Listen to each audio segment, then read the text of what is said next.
Hi అండి అందరికి welcome back to Janu's little world. మన ఛానల్ ని ఇప్పుడే ఫస్ట్ టైం చూస్తున్నట్లయితే సబ్స్క్రైబ్ చేసుకోండి, అలాగే బెల్ ఐకాన్ కూడా యాక్టివేషన్ చేసుకోండి. ఇంకా వీడియోలోకి వెళ్ళిపోదామా.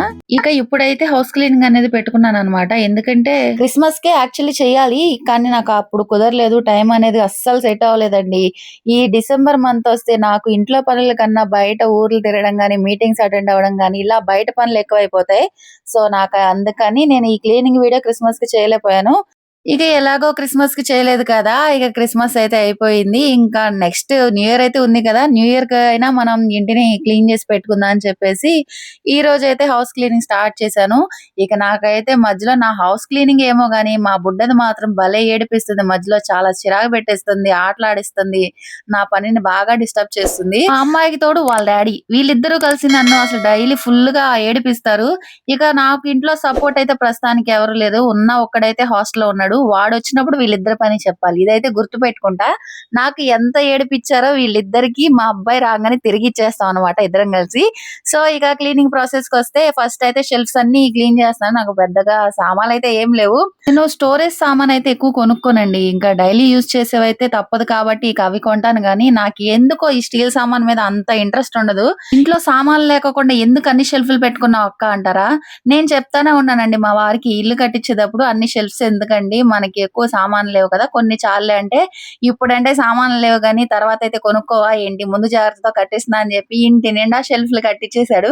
ఇప్పుడు ఇంటి నిండా షెల్ఫ్స్ ఉన్నాయి కానీ దాని మీద సామాన్లు లేవు. ఎందుకంటే నాకు పెద్ద ఇంట్రెస్ట్ కూడా లేదు సామాన్లు కొని వాటి నిండా పెట్టేయాలని. ఇక్కడ ఫొటోస్ క్లీన్ చేస్తున్నాను కదా, మా అబ్బాయి ఫోటోని చూపిస్తూ మా అమ్మాయి నువ్వు బాలేదు, నా కొడుకే బాగున్నాడంటే అది రెచ్చిపోయి వాళ్ళ నాన్నని కేకేసుకొచ్చి డాడీ డాడీ చూడు మమ్మీ నా ఫోటో బాలేదంటుంది, అన్నయ్య బాగున్నాడంట అని చెప్పి నాతో గొడవకి దిగింది. మేమిద్దరం రోజు తెగ కొట్టుకుంటాము. ఓకే, ఎంజాయ్మెంట్ అంటే మామూలుగా ఉండదు, కొట్టుకుంటాం తిట్టుకుంటాం, మళ్ళీ అది కలిసిపోయింది, నాకు హెల్ప్ చేసింది. డైలీ రొటీన్ ఇదేనండి. మీ ఇంట్లో కూడా ఉన్నారా ఇలాంటి చిచ్చర పిడుగులు, మీతో గొడవ పడేవాళ్ళు, అలాగే మీతో మళ్ళీ ఆటలాడేవాళ్ళు? ఇందాక నేను మా అమ్మాయి ఫోటో బాలేదన్నానని ఇప్పుడు నా ఫోటో క్లీన్ చేస్తుంటే వచ్చి నీ ఫోటో కూడా ఏం బాలా చండాలంగా ఉందని ఏడిపిస్తుంది. వాళ్ళ డాడీ ఫోటో తీసుకొచ్చి చూడు మా హీరో ఎట్లా ఉన్నాడు అంటుంది. అంతేలేండి, కూతుర్లకి ఎప్పుడైనా డాడీయే హీరో కదా. నేను ఇందాక చెప్పాను కదా, నాతో ఎంత కొట్లాడినా మళ్ళీ నాకు హెల్ప్ చేస్తుంది. అందుకే నా బంగారం నచ్చిద్ది.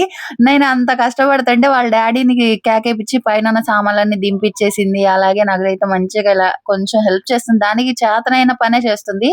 నాకు అది చాలు, అదేదో పెద్ద పెద్ద పనులన్నీ చేసేలా లేదు. డ్రెస్సింగ్ టేబుల్ క్లీన్ చేస్తుంది, అలాగే ఫోటో ఫ్రేమ్స్ నాకు అందిస్తుంది. ఇలా చిన్ని చిన్ని పనులు అయితే నాకు హెల్ప్ చేస్తుంది. నాకు అదే చాలా ఫుల్ హ్యాపీనెస్ అయితే ఇచ్చిందనమాట.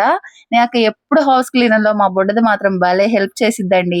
హౌస్ క్లీనింగ్ ఒకదానే చేయలేను కదా, ఈ రోజు మా వారు కూడా ఇంటి దగ్గర ఉన్నారు కదా, సో హెల్ప్ చేస్తారులే అని పెట్టుకుంటే ఆయనేమో నాకు మధ్యలోనే హ్యాండ్ ఇచ్చి వెళ్ళిపోయారు. మార్నింగ్ నుంచి ఇంటి దగ్గరే ఉన్నారు.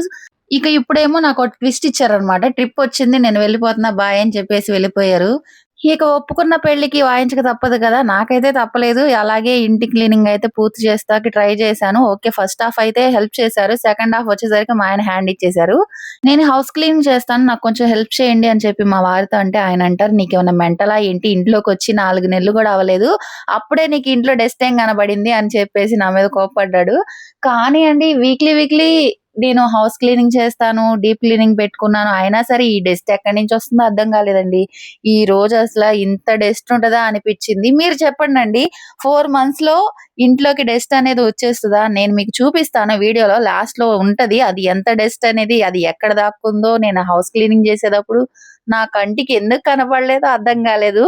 పైకి చూస్తుంటే ఇల్లు మొత్తం చాలా నీట్ గా ఉంటుంది. ఓకే, నేను క్లీన్ చేస్తున్నాను కదా ఎవ్రీ వీక్, అందువల్ల నీట్ గా ఉంటుందేమో అనుకున్నా, కానీ ఇంత డస్ట్ ఉంటుందని ఇప్పుడే తెలిసిందండి. సరే కానీ మిమ్మల్ని ఒకటి అడుగుతా చెప్పండి, ఈ సోఫా సెట్ ఉంది కదా, దాని మీద కవర్ వేస్తే లుక్ బాగుందా, లేదంటే కవర్ తీసేస్తే లుక్ బాగుందా?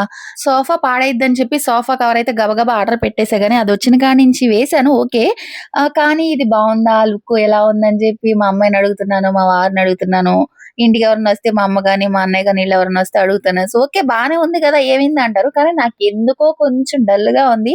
మీకు ఎలా అనిపించిందో చెప్పండి. మీ కామెంట్స్ ని బట్టి నేను నా డిసిషన్ తీసుకుంటాను. ఓకేనా? సోఫా సెట్ కి కవర్ వేస్తే బాగుంటదా, కవర్ తీస్తే బాగుంటదా?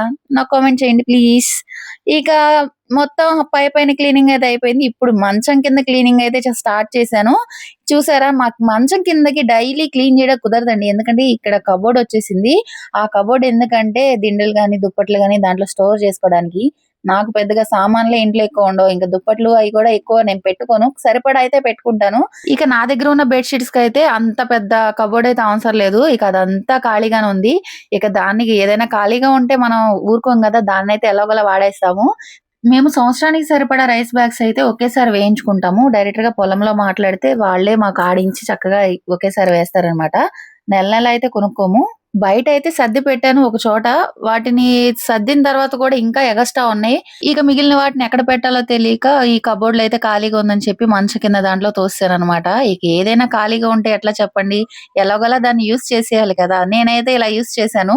హమ్మయ్య! మొత్తానికి సెకండ్ హాఫ్ కూడా పూర్తి చేసేసానండి. బెడ్‌రూమ్ గూడా క్లీన్ అయిపోయింది. డ్రెసింగ్ టేబుల్ మొత్తం నీట్‌గా క్లీన్ చేసేసి, ఇక ఇప్పుడైతే హాల్‌లోకి క్లీనింగ్ అయితే స్టార్ట్ చేశాను. హాల్‌లో పెద్దగా అంత డస్ట్ ఏం లేదండి. ప్రస్తుతానికి పైనుంచి దులిపింది మాత్రమే ఉంది. సో, అదైతే క్లీన్ చేస్తున్నాను. ఇప్పటి వరకు మా అమ్మాయి నాతో గొడవ పడింది గదా! ఇప్పుడు వాళ్ళ నాన్న ఎళ్ళిపోయేసరికి సైలెంట్ అయిపోయింది చూసారా? అంటే కూతుర్లందరూ ఇంట్లో వాళ్ళ డ్యాడీస్ ఉన్నప్పుడు పులులయిపోతారా? లేదంటే పిల్లుల్లా కూర్చుంటారా? ఇప్పుడు చూడండి సైలెంట్‌గా వాళ్ళ డ్యాడీ ఎళ్ళంగానే కూర్చొని టీవీ చూస్తుంది కుక్కపిల్లలాగా. ఎందుకంటే నేనేదన్నా పని చేసేటప్పుడు ఇప్పుడే కాదు ఏ పని చేసినా సరే నన్ను డిస్టర్బ్ చేస్తే నాకు ఫుల్ కోపమొచ్చేస్తది. ఫస్ట్ నేను చేసే పని అయిపోవాలి. అప్పుడు ఎవరన్నా ఏదన్నా మాట్లాడితే వింటాను. అంతేగాని మధ్యలో వచ్చి అది ఇది అంటే నాకు ఫుల్ చిరాకేస్తది. అది మా అమ్మాయికి బాగా తెలుసు కాబట్టి సైలెంట్‌గా కూర్చుంది. ఎందుకంటే దానికి దెబ్బలు పడిపోతాయి కదా! సో, అందుకని సైలెంట్ అయిపోయిందనమాట. ఇక ఫైనల్లీ హౌస్ క్లీనింగ్ అయితే పూర్తయిపోయిందబ్బా! నాకిప్పుడు ఎంత ప్రశాంతంగా ఉందో ఇంటిని ఇలా చూస్తుంటే. మీకెలా ఉంది చెప్పండి?